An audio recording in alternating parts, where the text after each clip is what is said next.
queria dar, em primeiro lugar, viu, Patrícia, as boas-vindas a você. A Patrícia teve uma carreira extraordinária, fez uma formação em pesquisa clínica após a residência aqui na USP. Ela foi para a Duke University e ela fez uma formação específica na área de pesquisa clínica, que a alçou a um patamar diferenciadíssimo de pesquisa internacional. E culminamos, né, Patrícia, com uma publicação espetacular, assim, originalíssima, que a Patrícia foi a principal autora, publicada na melhor revista, na revista mais conceituada de pesquisa clínica do mundo, que é a New England Journal of Medicine, e é disso que a gente vai conversar hoje. Patrícia hoje trabalha no EARO do Einstein, né? Patrícia é uma pesquisadora extremamente, além de ser uma pessoa dulcíssima, é uma pessoa maravilhosa, é uma pesquisadora de mão cheia, e tem muito a colaborar conosco aqui, vai dividir conosco a sua experiência em pesquisa clínica, que é exatamente, Patrícia, nosso foco aqui, né? Então, eu quero dar nossas boas-vindas para você aqui na nossa sessão, sinta-se em casa. Então, nós temos muito orgulho de poder participar, ajudar de alguma forma nos projetos que você vem liderando com sua equipe. E, de novo, o palco é seu, a palavra é sua. É um grande prazer estar aqui. Muito obrigada pelas belas palavras de carinho. Nossa história vem de tempos, né? A gente é soteropolitano, fez INCO, passava no ambulatório com você da insuficiência cardíaca, e os nossos caminhos se cruzaram novamente agora na pesquisa clínica. E nós ficamos realmente muito felizes com esse projeto e com a participação de vocês, e de alguma forma também fazer parte desse início do desenvolvimento, né, da pesquisa clínica no seu instituto, a ajudar o seu instituto a crescer cada vez mais, participar dos projetos aqui do Einstein, parcerias cada vez mais fortes. Então, para nós foi muito importante, você estava em todos os meetings, a participação ativa nesse processo todo de um ano, que durou um ano, entre junho e a publicação do artigo. Esse projeto que foi o Stop Covid, que avaliou tofacitinib em pacientes hospitalizados com pneumonia por Covid-19. Foi uma parceria entre a indústria Pfizer e a ARO, Academic Research Organization, do Hospital Albert Einstein. Então, esse estudo foi essa parceria junto com 15 hospitais no Brasil, foram hospitais brasileiros que fizeram parte dessa pesquisa. De uma forma geral, nós já sabemos, após 1 ano e 5 meses de pandemia no Brasil, que o SARS-CoV-2 atua de uma forma intensa no pulmão, no tecido pulmonar, causando pneumonia grave, progressão para síndrome da angústia respiratória aguda, e a maioria dos pacientes desenvolve após 1 ou 2 semanas de infecção essa dispneia, essa descompensação respiratória, e acabam precisando de hospitalização para suporte ventilatório, seja com oxigenoterapia, seja observação do quadro pulmonar, ou até intubação orotraqueal, ventilação mecânica e ECMO. Então, alguns pacientes acabam evoluindo dessa forma, e boa parte dessa evolução tem se estudado cada vez mais que é realmente causado pela própria reação imunológica exacerbada do sistema, de cada indivíduo, e isso causado pela tempestade de citocinas. Isso já está bem claro, e diversas terapias imunomodulatórias vêm sendo estudadas para agir justamente nessa tempestade de citocinas.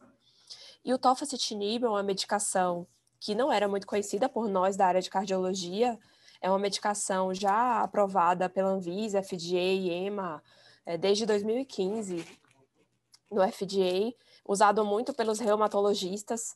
É uma molécula administrada oral, através de comprimido, é uma molécula sintética, inibidor do JAK, que eu vou mostrar no próximo slide. Ela atua a nível intracelular para inibir o JAK e diminuir a transcrição nuclear de diversas citocinas, atuando então na inflamação.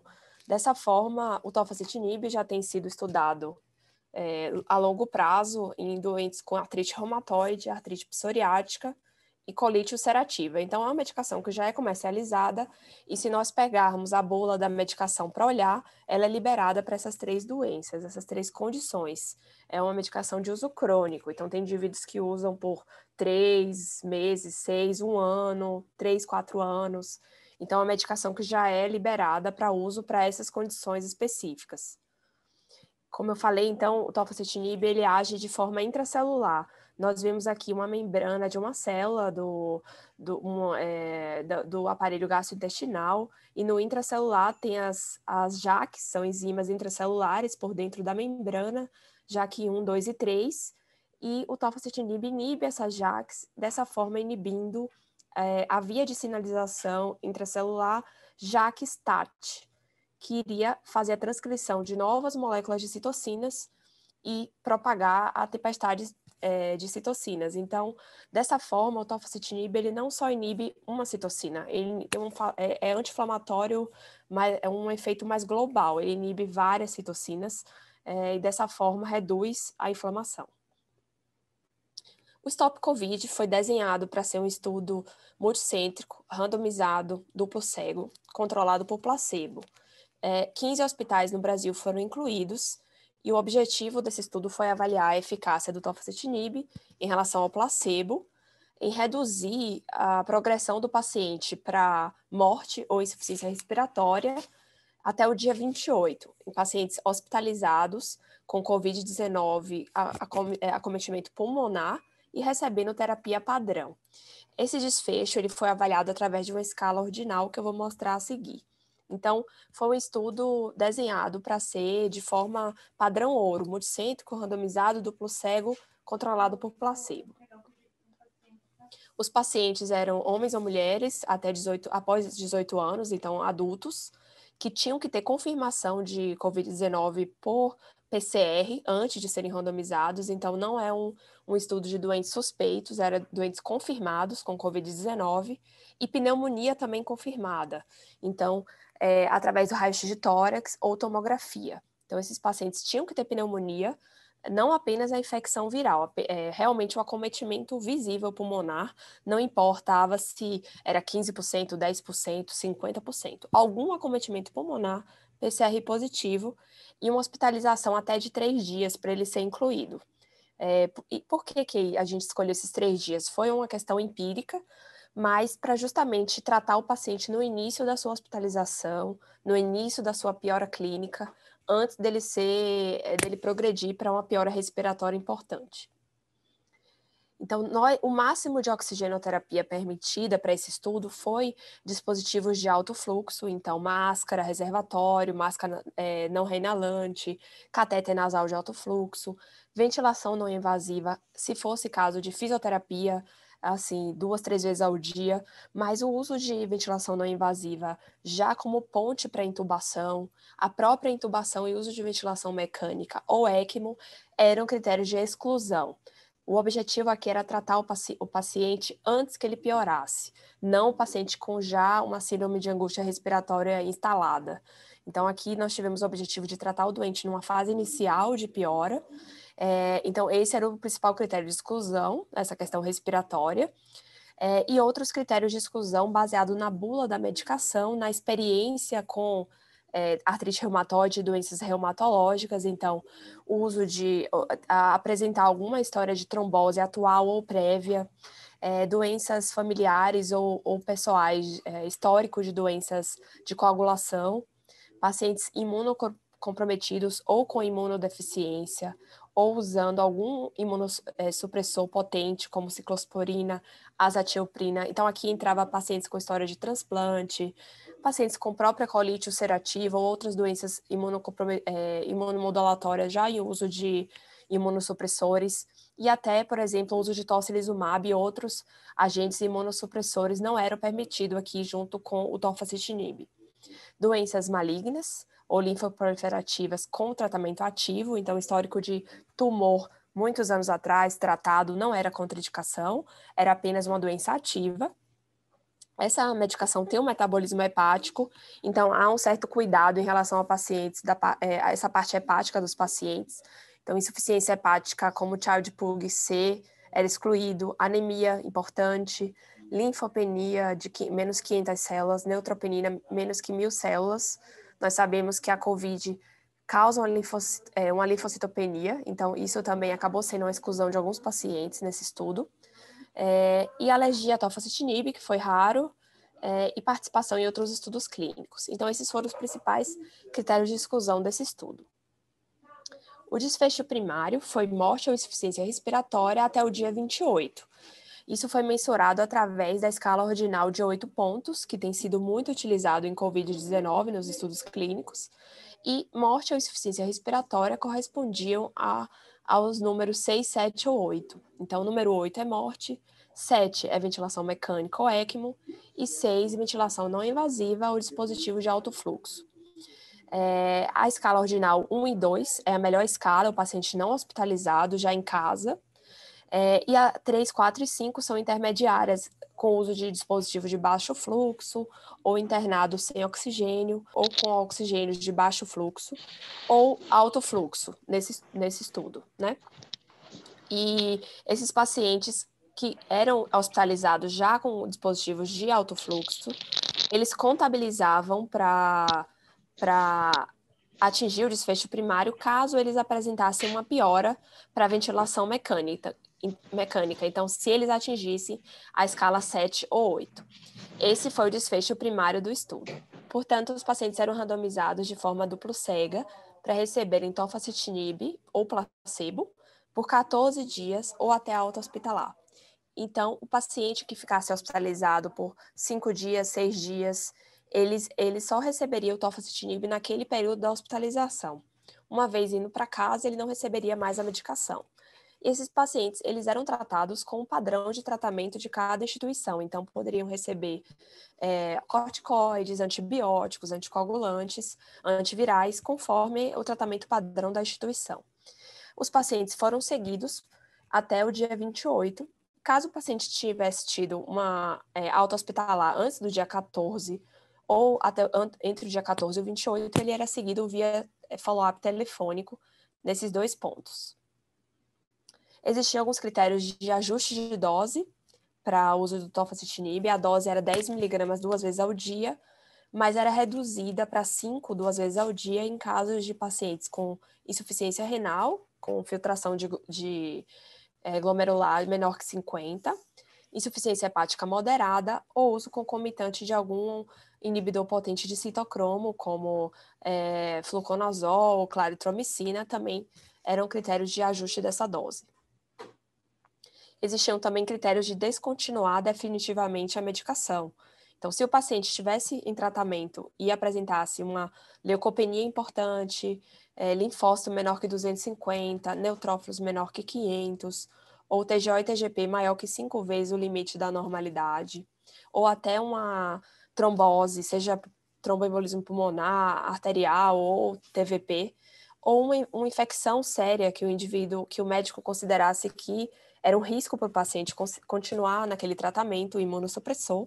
Esses critérios eram para descontinuar definitivamente a medicação do estudo.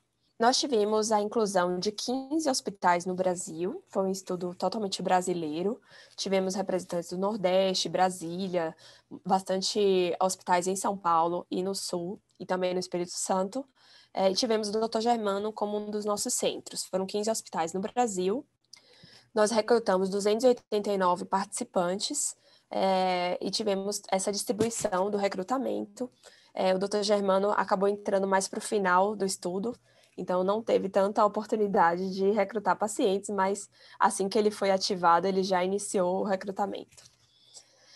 Só para dar uma visão geral, até pelo fato de vocês estarem iniciando essa parte mais intensiva de pesquisa nos centros do Instituto Sócrates Guanais, nós fizemos o primeiro protocolo em junho do ano passado, de 23 de junho, submetemos para a CONEP, ele foi aprovado em 10 dias, foi bem rápido na época, e submetemos também para a Anvisa, e tivemos uma aprovação da Anvisa de forma bem rápida também, em torno de 7 dias.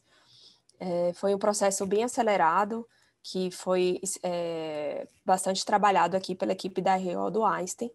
A Anvisa sugeriu algumas modificações, nós modificamos o protocolo e tivemos o primeiro paciente incluído 16 de setembro e o último paciente 13 de dezembro. Então, o recrutamento durou 3 meses em 289 participantes que foram incluídos.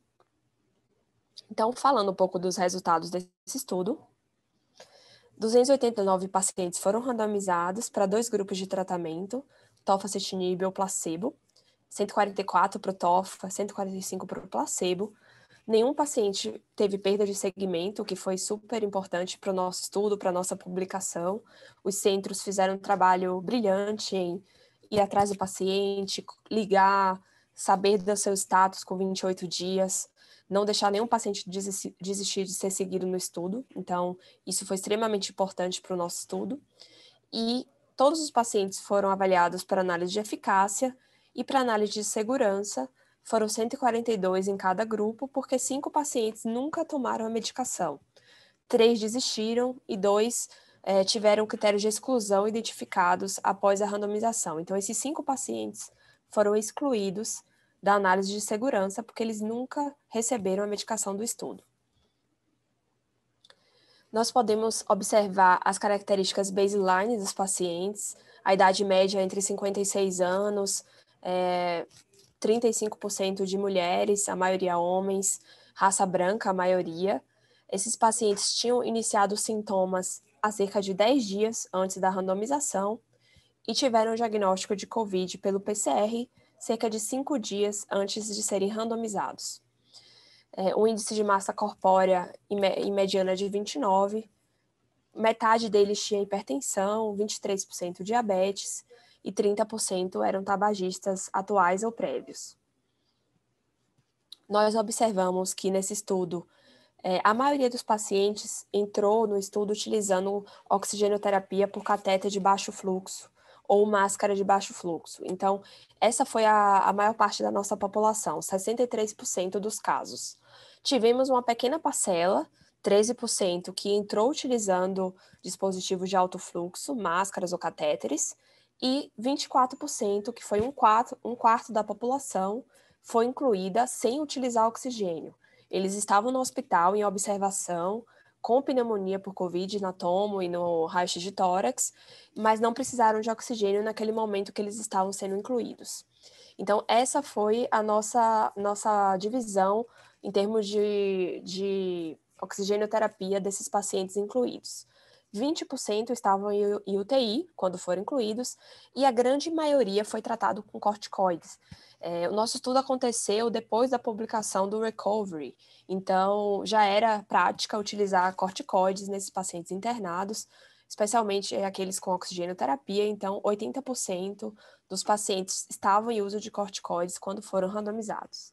Antivirais, apenas 20 em cada braço, então e todos foram Tamiflu na época. Não se tinha Remdesivir no Brasil. Então, aqui só detalhando um pouco mais sobre essa questão dos corticoides, nós vimos que 80% estavam usando glucocorticoides na admissão, na hora de entrar no estudo, mas durante o estudo, durante o segmento desses 28 dias, esse número foi para 90%. Então, a maioria dos pacientes recebeu corticoides e a maioria foi dexametasona. Alguns utilizaram metilprednisolona, 25%, prednisona, 7%, e hidrocortisona também. Mas importante que nossos resultados do tofacitinib sejam realmente contextualizados num momento de tratamento com corticoides. Em relação ao desfecho primário desse estudo, nós observamos a ocorrência de morte ou insuficiência respiratória de 18% do grupo tofacitinib e 29% do grupo placebo. Isso levou um risco relativo, um risk ratio de 0,63, o que significa uma redução de 37% do risco, com intervalo de confiança de 0,42 e 0,97, um P significativo de 0,035. Então, 18% dos pacientes do tofacitinib atingiram essa piora respiratória ou morreram, enquanto 29% do grupo placebo também atingiram essa piora respiratória ou morreram. Foi um resultado significativo. Essa figura é do artigo do New England, então vocês devem ter visto já, nós conseguimos observar um zoom da figura na parte superior, mostrando que as curvas se separam em torno de 3 a 4 dias de tratamento, no momento em que os pacientes com tofacitinib apresentam uma menor ocorrência do desfecho em relação ao grupo placebo. Nós repetimos essas análises de forma de análise de sensibilidade para verificar esses resultados, tanto com regressão logística e a avaliação do odds ratio, vimos que tivemos o mesmo resultado, e um risk ratio através de regressão binária, mas ajustando para o uso de corticoides e antivirais no baseline. Então, nós observamos que o resultado foi consistente nessas duas análises de sensibilidade. Para o desfecho de morte por todas as causas, tivemos 8 óbitos no grupo placebo e 4 óbitos no grupo tofacitinib, o que gerou um hazard ratio de 0,49 e um intervalo de confiança amplo, afinal o número de mortes foi pequeno nesse estudo, então não houve uma significância estatística, mas o estudo não foi desenhado para um poder estatístico de avaliar esse desfecho de morte apenas isolado. O cálculo amostral contemplava um desfecho combinado de morte e insuficiência respiratória. De qualquer forma, nós observamos que esse resultado teve um direcionamento também para um benefício do tofacitinib, em comparação com o placebo. Em relação ao desfecho de status clínicos, no dia 14 e dia 28, observando as figuras da escala ordinal do número 1 ao número 8, sendo o número 1 o mais verde, que é a figura que é o melhor status, que é estar em casa e sem necessidade sem nenhuma limitação para suas atividades, e o preto é o óbito. Então, nós observamos uma proporção maior de pacientes com status clínicos melhor no grupo tofacitinib em comparação ao grupo placebo, tanto no dia 14 quanto no dia 28. Isso foi um desfecho secundário do estudo também, que estava na mesma direção do observado para o desfecho primário. As análises de subgrupo, de sexo, idade, terapias antivirais, corticoides e dia dos sintomas até a randomização, todas também mostraram o benefício do tofacitinib, o direcionamento desse benefício em relação ao placebo. Então, essas análises de subgrupo foram todas consistentes com o resultado do desfecho primário do estudo. Muita gente pergunta em relação ao uso de antibióticos. Quando o indivíduo era avaliado para entrar no estudo, a maioria dos pacientes com COVID, internado, acometimento pulmonar, nós tendemos a tratar com antibiótico terapia para cobrir também uma possível infecção bacteriana secundária. Então, a maioria desses pacientes estavam em uso de antibiótico, 90% dos casos praticamente. Muitos usaram beta-lactâmicos, macrolídeos. Só era orientado não incluir o paciente que estivesse numa sepse franca, num estado de fungemia, um estado de infecção mais sistêmica disseminada.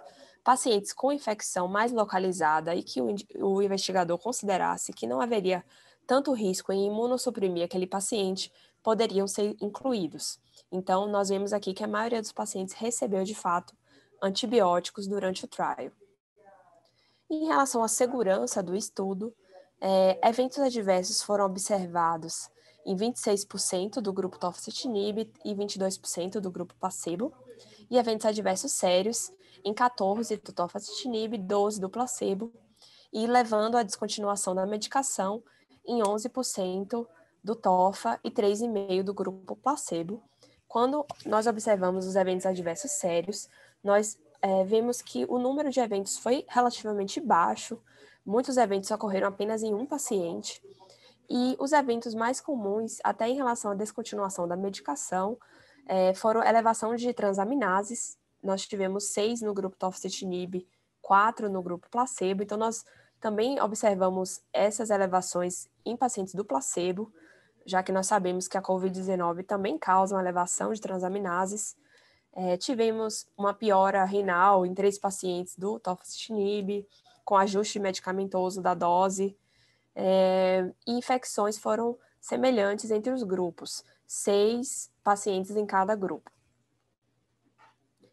Nós concluímos, então, com essa pesquisa, que pacientes hospitalizados com Covid-19 e acometimento pulmonar, identificado pela tomografia ou raio-x de tórax, nessa população de pacientes, nós observamos que o tofacitinib levou a um menor risco de morte ou insuficiência respiratória até o dia 28 de acompanhamento, em comparação ao grupo placebo, e ficamos extremamente felizes com a publicação desses resultados no artigo do New England Journal of Medicine, extremamente orgulhosos desse estudo, felizes, foi uma participação extremamente importante de 15 hospitais brasileiros, colaborando com a ciência em Covid-19 mundial.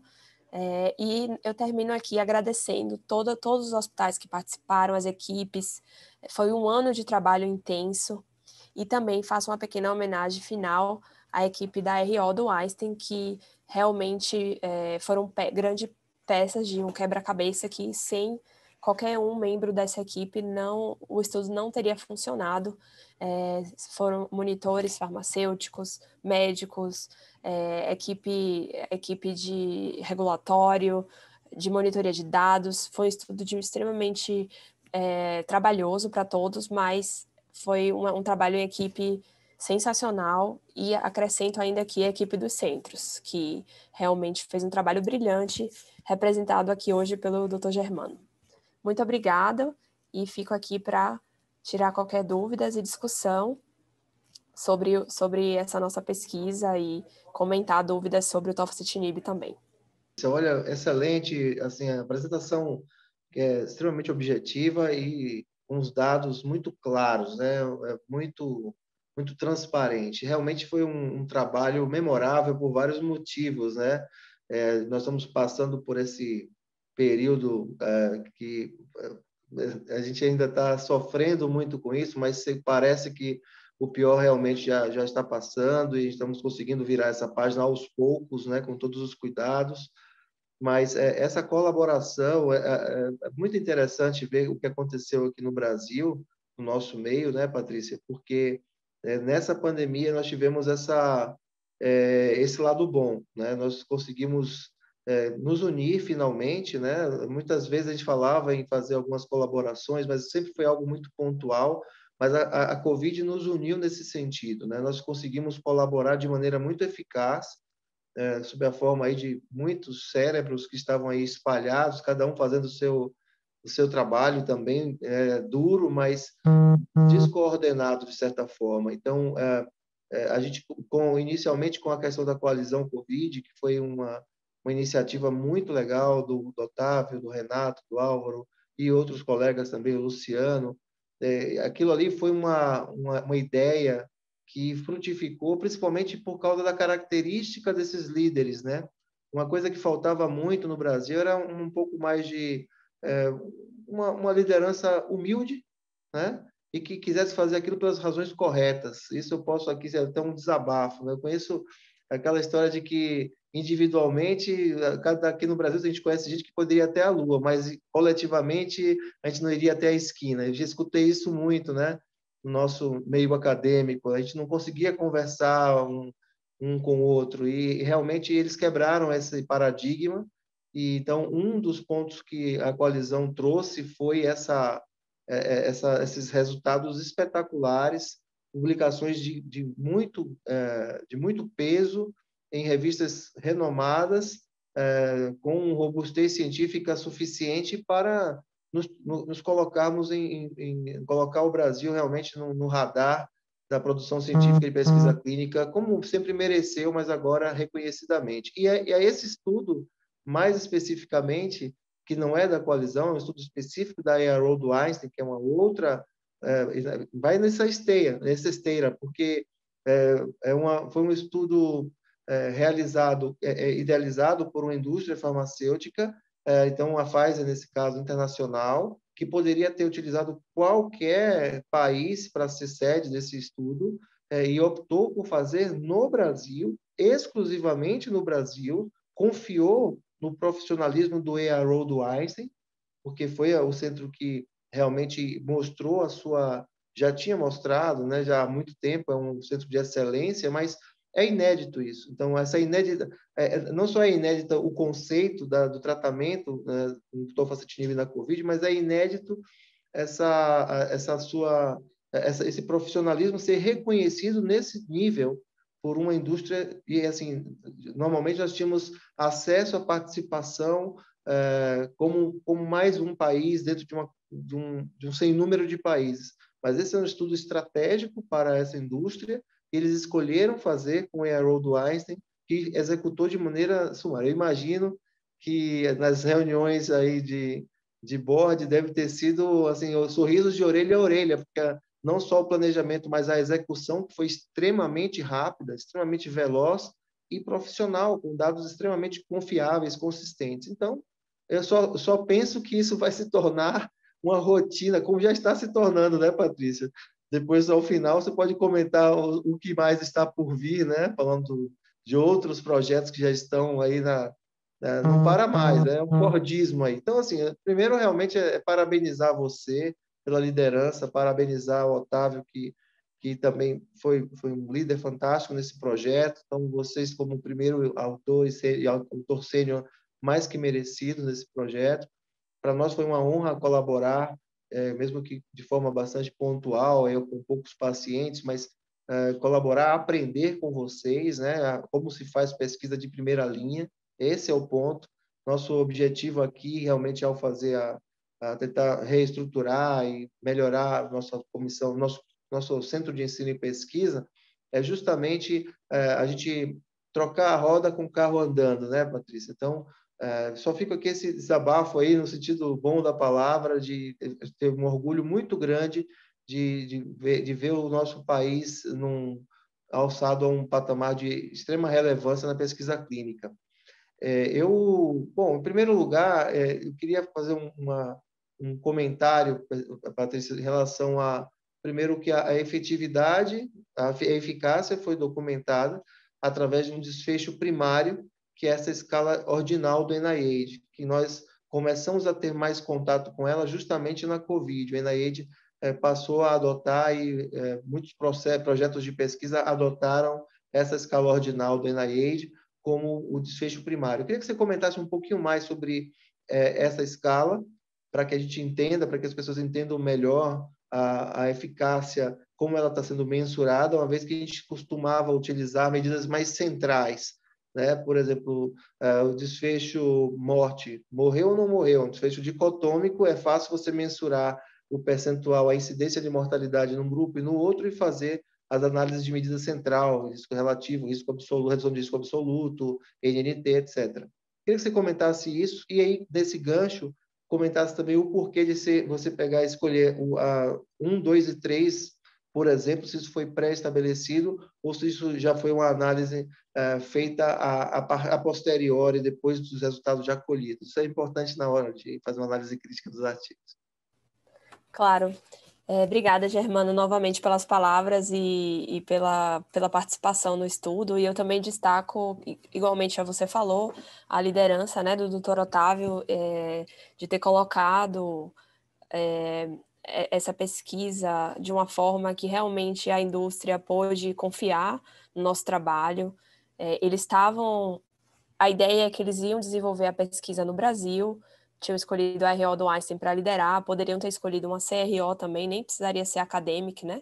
Simplesmente, vou contratar alguém para fazer, mas, no entanto, eles também iam desenvolver uma pesquisa nos Estados Unidos, com a mesma molécula. Era como se fosse a mesma pesquisa em 2 lugares, e a nossa seria até para validar os achados americanos, né? No entanto, quando eles viram o nível de profissionalismo da RO do Einstein, liderado pelo Otávio, as publicações já feitas na área de Covid e as entregas que estavam sendo feitas, eles acabaram realmente cancelando o estudo americano para fazer só o brasileiro.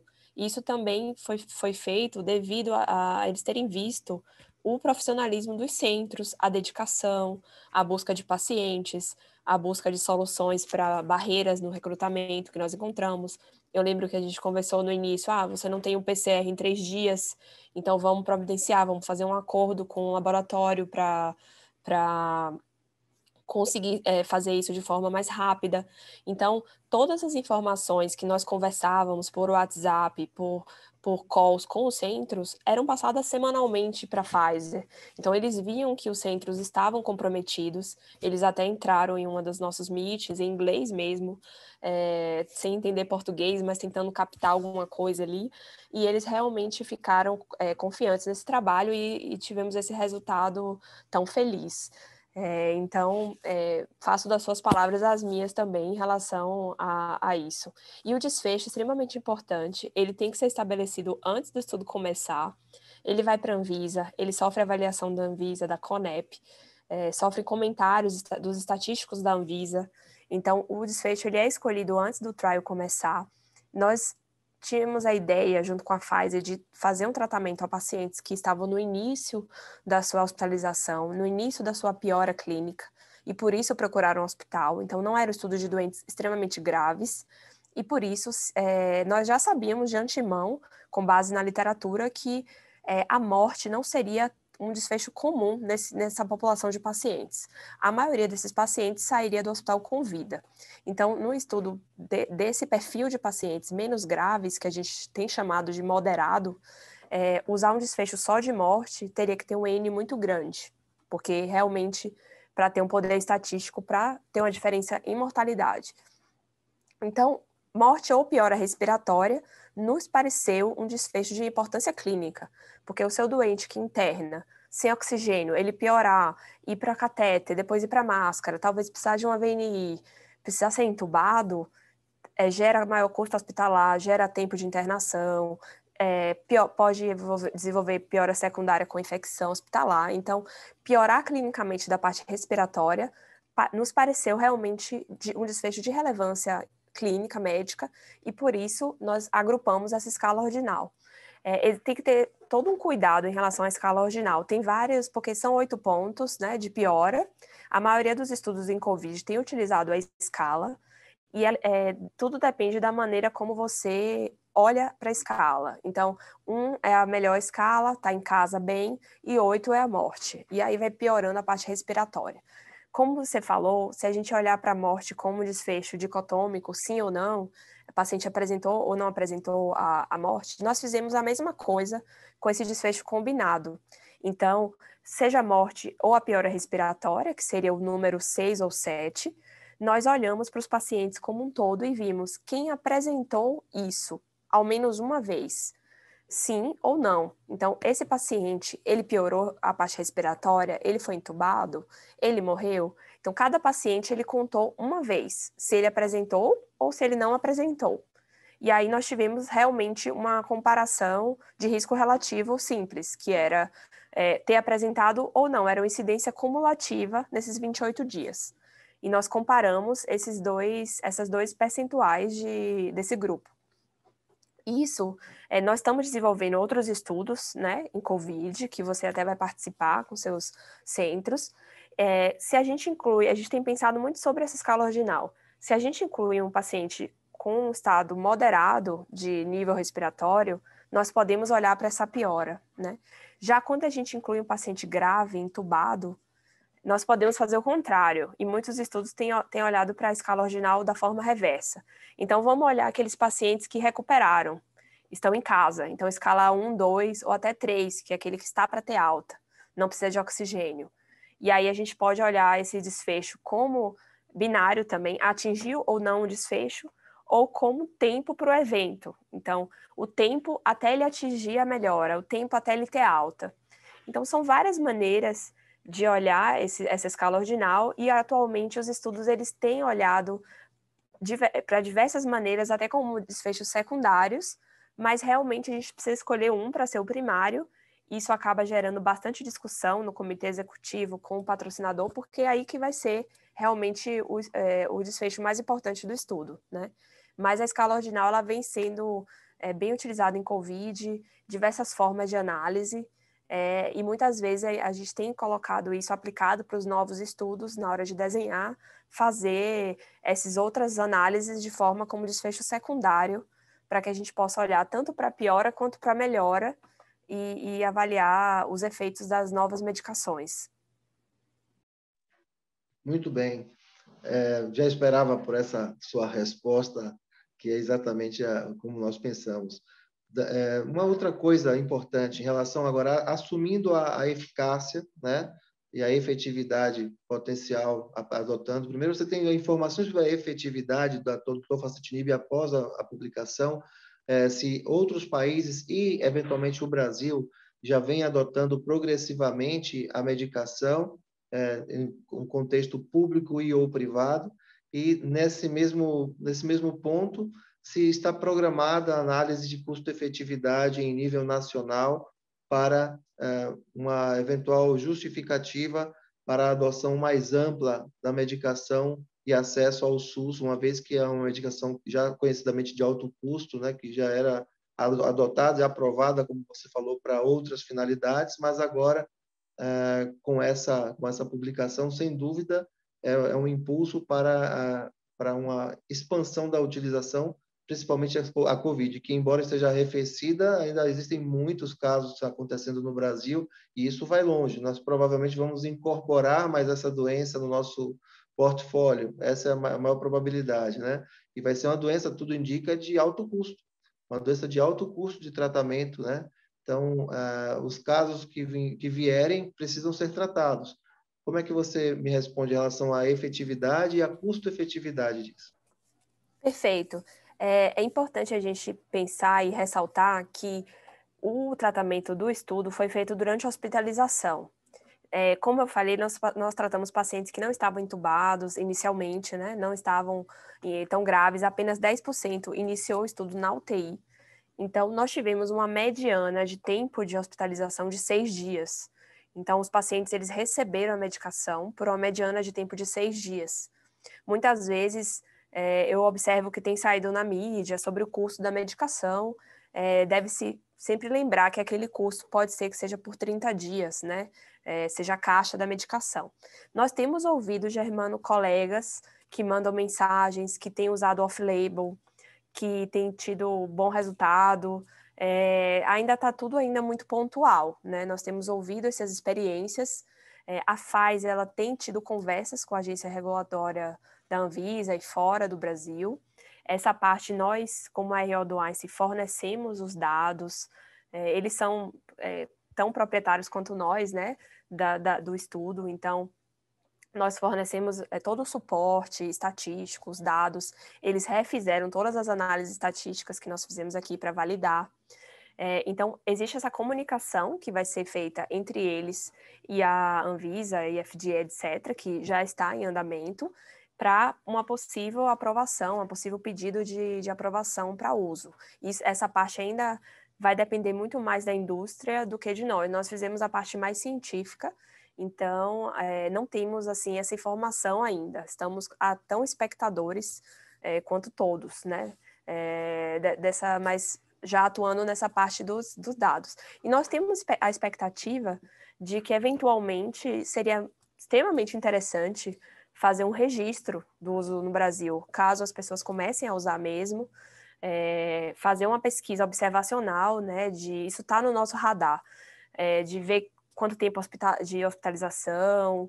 Nós, obviamente, é um estudo observacional, não teremos grupo placebo, mas analisar esses pacientes que estão sendo tratados pelos colegas e nos mandando experiências únicas, né, pelo WhatsApp ou vias de comunicação. Então, isso vai ser bem interessante se vier para frente. Acho que isso é a nossa perspectiva para o futuro, realmente. Essa ideia é fantástica. A partir dessa inovação e com a partir dos próprios centros que participaram do projeto, que já conhecem, que já estão, esses seriam os centros iniciais, talvez, né, para um registro como esse, né? E isso eu acho importante, porque vai dar uma ideia da efetividade, para não ser, né, simplesmente o paper, né? Então, claro que conseguiu fazer o mais difícil, agora é um registro, é manter isso organizado. E eu acho que não só aproveitar esse esforço e fazer um grande registro do tratamento da Covid, né? Aproveitar para a gente saber e declinar tudo que está sendo manuseado. Tem alguns relatos já também tem de privados, né, que têm conseguido fazer a utilização sempre de maneira bastante pontual, né? mas já vi 3 casos de pacientes fora do projeto que já utilizaram tofacitinib. Então, assim, os 3 foram bem, por sinal, que é a regra do jogo, né? Se você pegar a estatística, está a nosso favor aí, tanto no grupo, até no grupo placebo também, mas a diferença é significativa, não há dúvida. Então, eu acho que é um ponto que vale a pena insistir mesmo, Patrícia, a gente conseguir ter uma noção do quanto que isso modificou realmente a conduta, né, no nosso meio, dentro, claro, das nossas possibilidades, dentro do meio de cada um, né, se é privado, se é público, e eventualmente isso pode fazer realmente diferença. Só agradecer, né, Germano? Participamos singelamente desse trabalho, mas nos próximos vamos ter mais corpo, mais braços para conseguir incluir mais pacientes e abrilhantar mais ainda. Foi um prazer trabalhar com vocês, a monitoria, todo mundo sempre ativo, nos auxiliando, ajudando. Aprendemos muito também, né, Germana? Muito mesmo, e foi fantástico, e tenho certeza que nos próximos teremos resultados semelhantes a esse, com certeza, e com publicações e trazendo cada vez mais, colocando, né, o Brasil cada vez mais no ranking dos melhores em pesquisa clínica. Foi maravilhosa a oportunidade. Obrigada e parabéns pela apresentação. Muito obrigada, Bárbara, e obrigada pelas palavras e pela participação, e com certeza uma das coisas que nós observamos mais como a RO aqui é a motivação, o comprometimento dos centros. Não importa se vocês tiveram só um CEP aprovado mais para o final, um contrato assinado mais para o final, na hora que vocês tiveram a oportunidade de incluir, vocês incluíram no primeiro dia, ligaram para nós com as dúvidas, então com certeza isso é muito valorizado por nós, porque não importa só você incluir o paciente, a gente precisa dos dados corretos, e para nós também é sempre um grande aprendizado com todos os centros, as dificuldades que cada centro tem, então, com certeza essa parceria vai longe entre nós. É um orgulho estar aqui com Patrícia, trabalhando aí com vocês todos aí, e fazendo um bom trabalho aí. Parabéns aí a todos. Muito obrigado, parabéns, viu, doutor Heitor, pelo sucesso, parabéns aí pelo sucesso da Patrícia, e para nós é um orgulho muito grande vê-la brilhando em nível internacional, né? Muito obrigado, e é uma honra tê-lo conosco aqui com a gente hoje. Espero que vocês possam fazer muitos trabalhos aí daqui para frente, com todos aí que participaram, que é bom para nosso estado, nosso país, e para desenvolver aí a política nacional de saúde, né? Sem dúvida. Com certeza. Obrigado, doutor Heitor. Bom, Patrícia, eu tenho uma dúvida que é basicamente assim, você poderia nos dizer agora, dar algum norte sobre o que está por vir, né? Nós já estamos ansiosos para os próximos. Nós estamos com muitos projetos aqui, tem o New Mindset, que é um estudo de cardiologia, que é extremamente importante, de retirada da aspirina após infarto agudo do miocárdio, que vocês vão participar conosco, que é um estudo brasileiro do PROAD SUS, 35 hospitais no Brasil, hospitais que vão ter a oportunidade de trabalhar com a gente nesse estudo também totalmente brasileiro, para avaliar a hipótese de excluir a aspirina e reduzir o risco de sangramento dos pacientes do SUS após o infarto. Então, esse é um estudo que nós estamos extremamente animados. Temos estudos com novas moléculas em COVID, apesar de graças a Deus, estamos diminuindo a incidência da doença, mas como você falou, nós vamos incorporar essa doença na nossa rotina por muito tempo. Então, ainda temos outras pesquisas em COVID, que vocês também vão entrar conosco, tanto em doentes, dessa vez, em doentes intubados, e tem em doentes moderados, igual o Stop COVID. Então, nós temos essas perspectivas, assim como existe um amplo catálogo aqui, Germano, Bárbara, vocês podem pensar quais pacientes nós temos, e nós temos pesquisa para eles, né? Então, tem diabetes, tem AVC, tem um catálogo de oportunidades. Nós temos todos os nossos hospitais em São Paulo, são terciários, né, Germano? Temos praticamente todas as especialidades da clínica, a cirúrgica de neurologia, ortopedia, a parte clínica completa. Então, temos um longo caminho pela frente em pesquisa clínica com a parceria de vocês, com certeza. Dá para pensar em inúmeros protocolos de pesquisa. Legal, perfeito. Inclusive, também, Germano, especialmente no New Mindset, que é um estudo grande, né? São 3.400 pacientes com infarto no Brasil. Nós vamos criar um comitê de subestudos para que os próprios centros façam propostas de análises de subgrupos, para que o centro não só... Essa é sempre uma filosofia do Otávio, nosso líder aqui na RO, como de toda a equipe, o centro ter uma participação científica importante, ter um reconhecimento científico, não só da parte da inclusão do paciente, mas também ter o merecimento de estar nos papers, no artigo, no congresso. Então, ter essas oportunidades que nós vamos estar sempre em parceria e contato com os centros para desenvolver, né? Vocês aprendem conosco e nós com vocês também. Eu gostaria de deixar aqui, de novo, registrado nosso agradecimento, Patrícia, pela sua disponibilidade, por tudo, né? E por valorizar o nosso trabalho aqui no nosso humilde centro e nos colocar à disposição. E suas palavras finais, se você quiser fazer alguma consideração. Então, Germano, Bárbara, só agradecer novamente o convite e especialmente a participação no Stop Covid. E estamos aqui juntos para os próximos, muito felizes com a nossa parceria. Com certeza vai ser de muito sucesso. Contem comigo no que eu puder ajudar. Obrigada, Ótimo. Patrícia. Mais uma vez, obrigado, Patrícia. Muito obrigado. Vamos encerrar nossa sessão. Obrigado a todos pela audiência. Até a próxima semana.